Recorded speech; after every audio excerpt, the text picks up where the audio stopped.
Science کی آپس میں وابستگی، ربط اور موافقت کو کہا جاتا ہے، اور مسلمانوں کا یہ دعویٰ ہے کہ اسلام اور جدید سائنس میں مکمل ہم آہنگی پائی جاتی ہے۔ یہی وجہ ہے کہ قرآن مجید میں 1000 سے زیادہ آیات سائنس کے متعلق گفتگو کرتی ہیں، اور یہ وہ آیات ہیں جو آج سے 1400 سال پہلے نازل کی گئی تھی، لیکن آج کی جدید سائنس انہیں تسلیم کرنے پر مجبور ہے۔ آج کی زیر نظر ویڈیو میں ہم قرآن کی بیان کردہ نشانیوں اور آج کی جدید سائنس کے متعلق بات کریں گے، اور آپ کو بتائیں گے کہ کیسے گورے سائنسدان اسلام کے آگے سر جھکانے پر مجبور ہو رہے ہیں، اور وہ کون سی 2 آیات تھی جن کی وجہ سے آئنسٹائن پاگل ہو گیا تھا۔ ناظرین گرامی، اس بات میں کوئی شک نہیں کہ قرآن سائنس کی کتاب نہیں ہے، بلکہ یہ نشانیوں یعنی آیات کی کتاب ہے۔ قرآن مجید میں 6666 آیات ہیں، جن میں 1000 سے زیادہ سائنس کے متعلق ہیں، یعنی ان میں سائنسی معلومات موجود ہیں۔ بگ بینگ تھیوری کے بارے میں تو سبھی جانتے ہوں گے، جس کے مطابق کائنات یعنی یہ دنیا اس طرح شکل میں ظاہر ہوئی کہ پہلے یہ سب ایک بڑی کمیت کی شکل میں تھی، پھر ایک عظیم دھماکہ یعنی بگ بینگ ہوا، جس کا نتیجہ کہکشاؤں کی شکل میں ظاہر ہوا۔ پھر یہ کہکشائیں تقسیم ہو کر ستاروں، سیاروں، سورج اور چاند وغیرہ کی صورت میں آئیں، اور اس بات کو فلکی طبیعت کے ماہرین وسیع طور پر قبول کرتے ہیں۔ اس بگ بینگ کا ذکر قرآن کریم نے ان الفاظ میں کیا ہے: اور کیا کافر لوگوں نے نہیں دیکھا کہ جملہ آسمانی کائنات اور زمین سب ایک اکائی کی شکل میں جڑے ہوئے تھے، پس ہم نے انہیں پھاڑ کر جدا کر دیا، اور ہم نے زمین پر ہر زندہ چیز کی زندگی کی نمود پانی سے کی، تو کیا وہ ان حقائق سے آگاہ ہو کر اب بھی ایمان نہیں لاتے؟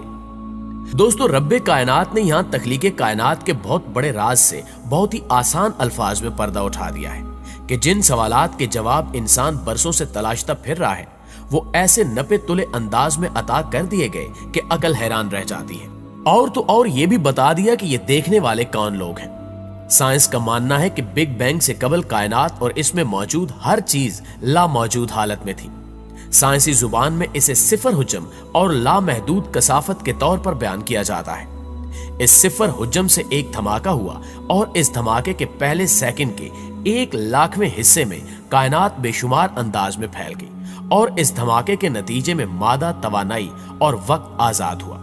کشش ثقل وجود میں آئی، اور مادہ دھماکے کے نتیجے میں منتشر ہوتا ہوا مرکز سے دور ہوتا گیا، اور اس مادے کے بڑے بڑے ٹکڑوں کے گروہ کہکشاؤں کی صورت اختیار کر گئے۔ بگ بینگ کے وقت کا تخمینہ تقریباً 11 سے 20 ارب برس قبل کا وقت لگایا جاتا ہے، جبکہ محتاط اندازوں کے مطابق بگ بینگ کا ظہور آج سے 14 ارب برس قبل ہوا تھا۔ یہ بڑے ٹکڑے بنیادی طور پر ہائیڈروجن کے بنے گیسی مرغولے تھے، جو دھماکے کے مقام سے دوری کی جانب سفر کے لیے پوری قوت سے جلنے لگی۔ اس جلنے کے نتیجے میں ہیلیم گیس پیدا ہوئی، اور ان کی کثافت میں اضافہ ہونے کے ساتھ ساتھ جلنے والی ہیلیم اور ہائیڈروجن کی راکھ کاربن بن کر ان کو ٹھوس شکل میں تبدیل کرنے لگی، اور یوں یہ آگ کے بڑے بڑے گولے انتہائی طاقتور کشش ثقل کے ساتھ ستاروں کی شکل میں وجود میں آ گئے، جن میں سے ایک ستارہ سورج ہے جو ہماری زمین کا مرکز ہے، اور ان کی کشش کی بدولت ان کے گرد چھوٹے چھوٹے مادے کے ٹکڑے گردش کرنے لگے، جنہیں ہم سیاروں کی شکل میں جانتے ہیں، جن میں سے ایک سیارے یعنی زمین پر ہم رہ رہے ہیں۔ ناظرین گرامی، 1925 میں امریکی ماہر طبیعت ایڈون ہبل نے اس امر کا مشاہداتی ثبوت فراہم کیا تھا کہ تمام کہکشائیں ایک دوسرے سے دور ہٹ رہی ہیں، جس کا مطلب یہ ہوا کہ کائنات پھیل رہی ہے۔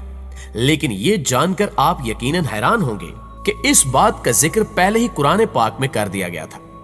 قرآن پاک میں کائنات کی فطرت اور خاصیت کے حوالے سے کیا ارشاد ہوتا ہے؟ اور آسمانی کائنات کو ہم نے بڑی قوت کے ذریعے بنایا، اور یقیناً ہم اس کائنات کو وسعت اور پھیلاؤ دیتے جا رہے ہیں۔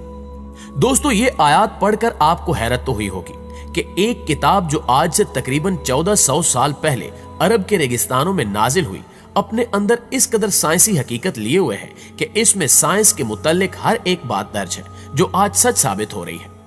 ناظرین گرامی، اب ہم آپ کو قرآن پاک کا ایک اور ایسا سائنسی کرشمہ بتاتے ہیں جس نے ایک غیر مسلم کو مسلمان کر دیا تھا۔ جیسا کہ آپ جانتے ہیں کہ شہد کی مکھی کئی طرح کے پھلوں اور پھولوں کا رس چوستی ہے، اور اسے اپنے ہی جسم کے اندر شہد میں تبدیل کرتی ہے، اور اس کو اپنے چھتے میں بنے خانوں میں جمع کرتی ہے۔ لیکن انسان کو پہلے یہ معلوم نہیں تھا کہ شہد اصل میں شہد کی مکھی کے پیٹ سے نکلتا ہے،